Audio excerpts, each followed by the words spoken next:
अस्सलामुअलैकुम नाजरीन, आप देख रहे हैं सहर न्यूज़ HD। रियाज अहमद मलक और आज हम हाजिर हैं एक और नई वीडियो के साथ। नाजरीन, कल स्पीकर कौमी असम्बली राजा परवेज अशरफ ने PTI के 35 मेंबरान कौमी असम्बली के इस्तीफे मंजूर कर लिए और इलेक्शन कमीशन ने इन अरकान को डीनोटिफाई कर दिया, जिसके बाद मामलात मजीद दिलचस्प हो गए। अब क्या होने जा रहा है? क्या जनरल इलेक्शन होने जा रहे हैं? इन पर आज तफसील से गुफ्तगू करेंगे, मगर हस्बे रिवायत हमारे वो नाजरीन जिन्होंने अब तक सहर न्यूज़ HD रियाज अहमद मलक को सब्सक्राइब नहीं किया या फिर आप मेरे चैनल पर नए आए हैं तो प्लीज़ इसे सब्सक्राइब करके साथ लगे बेल आइकन को प्रेस कर दें ताकि हमारी आने वाली हर नई वीडियो का नोटिफिकेशन आप तक पहुंच सके। इस वीडियो को लाइक कर दें और इसे शेयर करें। तो नाजरीन, शुरू करते हैं आज के व्लॉग की स्टोरी। स्पीकर कौमी असम्बली राजा परवेज अशरफ ने 35 मेंबरान कौमी असम्बली के इस्तीफे मंजूर कर लिए, बल्कि इलेक्शन कमीशन ने इन मेंबरान को डीनोटिफाई भी कर दिया। अब कौमी असम्बली में इन 35 मेंबरान की सीटें खाली हो गई, जिन पर अब ज़िमनी इलेक्शन होंगे।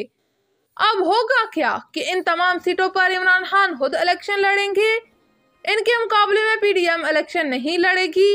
इम्कान ये होगा कि इन तमाम सीटों पर इमरान खान बिला मुकाबला भी जीत सकते हैं या फिर आज़ाद कैंडिडेट खड़े हो सकते हैं, जिनके हाथों इमरान खान की शिकस्त के बाद इनकी मकबूलियत आवाम के सामने लाई जाएगी। आप सूबाई असम्बली की बात करें। खैबर पख्तूनख्वा असम्बली की तहलील की समरी गवर्नर को भेज दी गई है। अगर उन्होंने सूबाई असम्बली को तहलील ना भी किया तो ये असम्बली भी 48 घंटों के बाद खुद ब खुद तहलील हो जाएगी। पंजाब असम्बली की तहलील पर पहली दरख्वास्त इस्लामाबाद हाई कोर्ट में दायर हो चुकी है, जिसमें तमाम सबूत पेश किए गए हैं कि कोई असम्बली की तहलील उस वक्त तक नहीं की जा सकती जिस वक्त तक अमन व अमान का मसला ना हो। पंजाब असम्बली के बारे में चौधरी परवेज इलाही की रिकॉर्डिंग के पंजाब असम्बली दुरुस्त चल रही है, हम तरक्याती काम करा रहे हैं, तो इस असम्बली की तहलील बिला जवाज और एक इंसान की जाती ख्वाहिश पर तोड़ी गई है। ये भी सुनने को मिल रहा है कि उस दरख्वास्त के पीछे भी चौधरी परवेज इलाही का हाथ है। चौधरी परवेज इलाही का सियासी मुस्तकबिल अब PTI के साथ ही हो सकता है, मगर अब शायद PTI वाले भी इन पर एतबार करते नजर नहीं आ रहे। अब तक तो ये कहा जा रहा है कि चौधरी परवेज इलाही ने काफ लीग छोड़कर PTI में शमूलियत इख्तियार कर ली है। ये तहत कब तक होगा, इसके बारे में कुछ कहा नहीं जा सकता। अगर खैबर पख्तूनख्वा असम्बली तहलील हो जाती है, जो PDM का मकसद भी था, और फिर अदालतों के हाथों पंजाब असम्बली बहाल हो जाती है, तो मजीद दिलचस्प सूरत हाल पैदा हो सकती है, क्योंकि इमरान खान पर जो केस हैं इन पर इनकी गिरफ्तारी भी हो सकती है। PDM का अवलीन मकसद तो यही था कि इमरान खान ये असम्बली तहलील कर देता कि इसको छुपने की जगह मुयसर ना हो। पंजाब में PTI और PDM के दरमियान निगरान सेटअप पर इनके मामलात उलझे रहेंगे। आखिरी इतला के मुताबिक निगरान वजीर आला के लिए मोहसिन नकवी का नाम फाइनल कर दिया गया है। ये नाम मुस्लिम लीग नून ने दिया था। इसी दरमियान में होने वाले इलेक्शन में PTI अगर हार गई तो चंद माह मजीद शोर शराबा करेगी और मौजूदा असम्बली की मुद्दत भी पूरी हो जाएगी।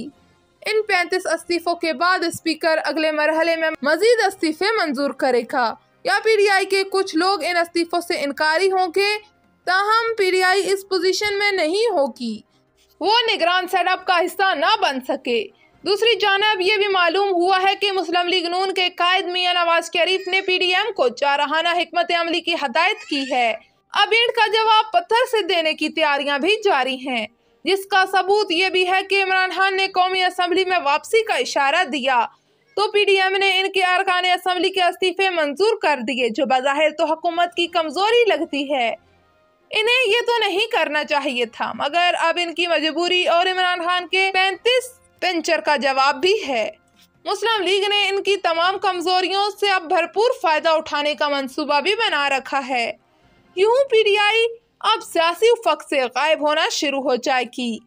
अगले चंद दिनों में पंजाब हुकूमत का निगरान सेटअप मंजर आम पर होगा और PTI और चौधरी पिसरान अगले कुछ दिनों में मीडिया की नजरों से ओझल हो जाएंगे। हम आपको ताज़ा तरीन हकाइक से आगाह करते रहेंगे। आपसे गुजारिश है कि आप हमारी हौसला अफजाई करने के लिए हमारे व्लॉग को मुकम्मल देखते रहें और इसे लाइक करें और इसे दोस्तों में भी शेयर करें।